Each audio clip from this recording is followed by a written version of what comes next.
Our job is to train junior officers, run the department, the commanding officers. I tell, especially new officers, JOs. In fact, I was at the commissary not long ago, and there was a couple, 5 or 6 guys from Annapolis, and they brought them down for training for their two weeks on the base. So they were shopping at the commissary, and they were so young. They didn't look old. So I stopped. I said, a little conversation with them, what they were doing, and I said, I'm going to give you some advice. I said, and I want you to hold on to it and remember it one day. I said, your chief can make you or break you.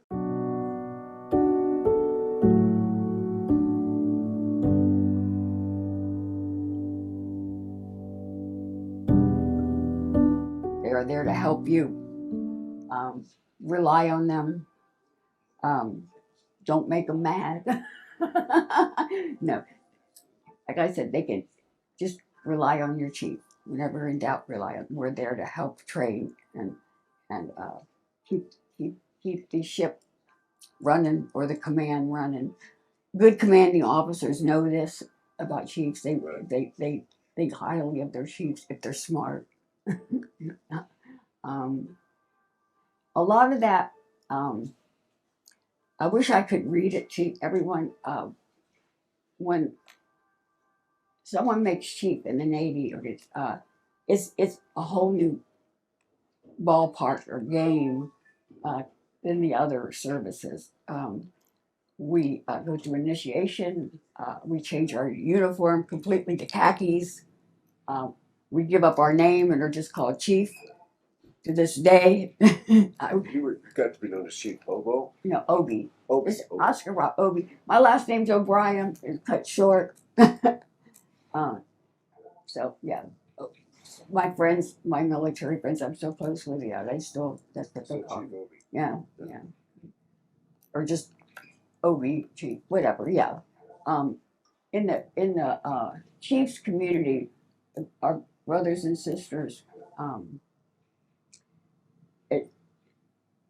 going through the initiation, it humbles you. You learn to be humble, but work as a team. You're put through so much, and it seems crazy. And why am I doing all these things? Why are they making me do all these crazy, embarrassing things? Amazing. Yeah, well, we didn't call it that, but Commander Lipinski told me some harrowing stuff about when he crossed the equator. Yeah. Well, they have it for the blue noses for ice. They have on the equator they got King Neptune. Yes. The biggest boat, the biggest sailor with the biggest tummy or stomach, because they have it rubbed with oil and they got to kiss it and crawl on the deck. Yeah. Oh, it's great. Those are good memories. And it's all gone. All the tradition is gone, and it's so sad. The chiefs now are nothing like old school, those of us that have been initiated. I know they have pride, and I don't want to take away from them anything, because they worked hard to get where they are, and it's not their fault that they weren't initiated. They had no control over that. So I don't want to take anything away from them, but I wish I could have gone through the experience, because it just, and like I go back, going through all this, and I wish I could read the creed or have the time, because you can't read it without a tear coming to your eye. It just means so much. It just explains all of it, and why you work so hard to get to this point. That's any sailor's goal if they're going to make a career. I want to be a chief, and at times I was wondering if I was going to make it. I'm sure a lot Huh? had that feeling. Can I hack this? Whether it's being a chief, whether it's getting through boot camp, or one of the service academies. Yes, it just, well, like I said, I worked hard. I was good at what I did, my job, It was liberty. I just had this problem with liberty. All right. Well, let's take a trip back in time and see how this whole thing shakes out. Oh, this, I, in your honor, with a last name like O'Brien, I brought to revisit the Irish. And you pronounced my last name right, correctly. Of course. No one does. This is Meccano's. This is Irish whiskey, and we started distillation. I brought this out with Lieutenant Donegan, which he's a lovely Irish person. So they started distilling this in 1776, and it continued until 1950s, if memory serves. And then for some reason it went out, and then they brought it back, and now they're distilling it in the original place in Dublin, where the original distillery was. So here's to you. Well, you have your green on. If I had known, I would have worn. I got green eyes. Does that count? O'Brien, Donegan, O'Neill, Flanagan. You see, Irish channel, folks. So here's to you in your 20 years. Thank you. All right, without further ado, let's take a trip back in time with Chief Petty Officer Nancy O'Brien, United States Navy retired, unplugged, uncensored, and late now. I was a senior. No, actually 18. It would be 18, yeah. No, I was still 17 because I didn't turn 18 until August, yeah. How I decided to join the Navy. I told you, as a rebellious teen and nobody was going to tell me anything, I was in Iverson Mall in Marlow Heights, and they had a recruiting office there. And I decided, well, I'll walk in and just see what he has to say. Never really thought about the military. No one in my family served except my dad during the Korean War. All our neighbors, because I grew up near Andrews Air Force Base, we had lots of military around us, but I don't know, it just never entered my mind. So I go in and the recruiter says, well, do you have time to take a test? I said, sure, I got time. And got done. It was the ASVAB, the entrance exams. And, oh, you did really well. And so they broke down the fields I could go into, or qualified to go into for schools. And they said, radioman. Well, I hated typing, and it's one of the things my parents, get a good government job. I did not want to be a secretary. I could not see anything to do with, in fact, I took typing in a class in high school.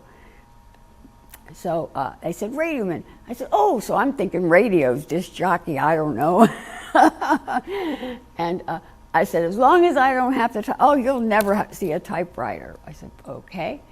And so we talked more about it and the different places I could travel or go to. And being the type of person I was at this time, I said, wow, I just wanted to get away out of my parents' home.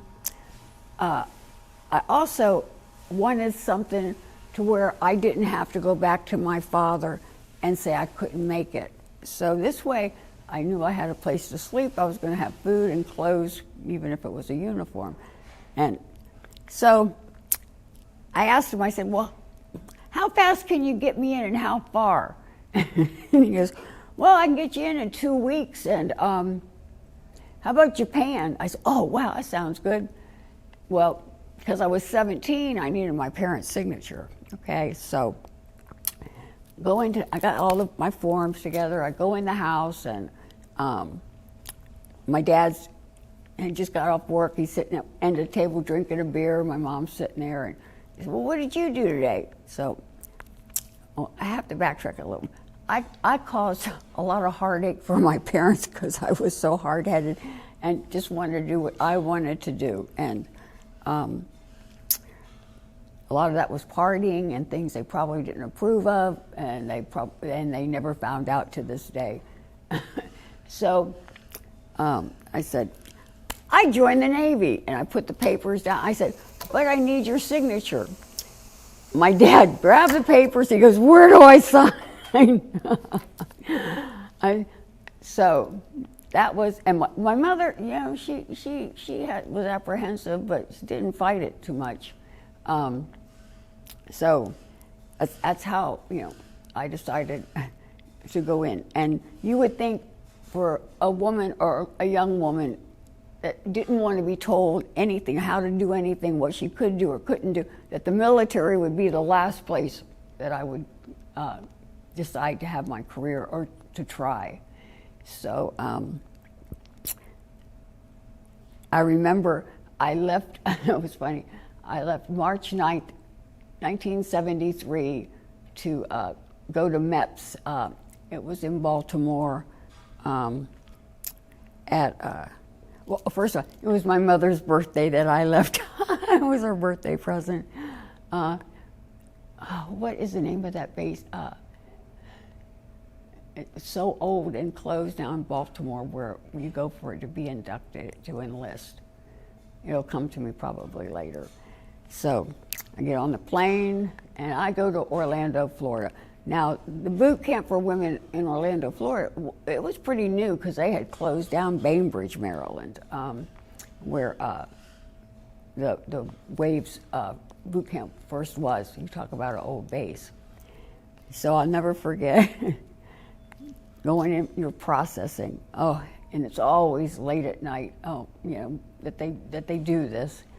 So by the time you get the basics done, they take you to the barracks, and all of us women, you know, we didn't know each other, and people don't stay a stranger very long. I talk to everybody. I've always been this way.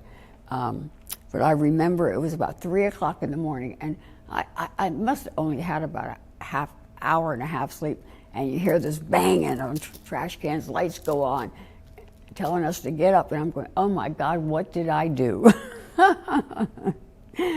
And that was my initial experience when I first joined. I can look back now. I don't regret a day of my service. I had so much fun, and I met so many people, and I learned so much. And I got to do things that civilians never get to do. Our whole life is so different in the military. I loved being able to go anywhere in the world and you fit in. People reach out to you, they help you, and you don't feel that in the civilian community. I miss the camaraderie most of all. I loved my job. I said, oh, my job, radioman. Oh, first week of school, my A school, typing. I went, oh my God, what is this? To learn how to use the teletypes, because radiomen were not disc jockeys.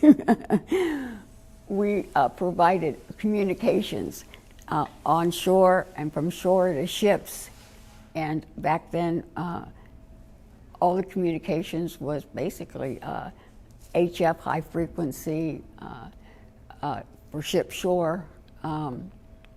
So I started out at the ComState. First of all, I was going to Japan. Can I backtrack a little bit? When I went through A school in Bainbridge, Maryland, this base was so old. It was basically, most of it was closed down. The Naval Academy Preparatory was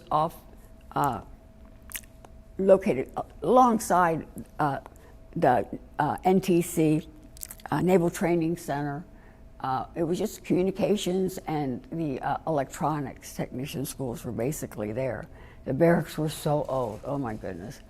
I'll never forget, the best place there was Fiddler's Green, the club, and 3-2 beer we were allowed to drink. But that was fun. But I met this gal in boot camp. Her name was Patty, and she was from Montana.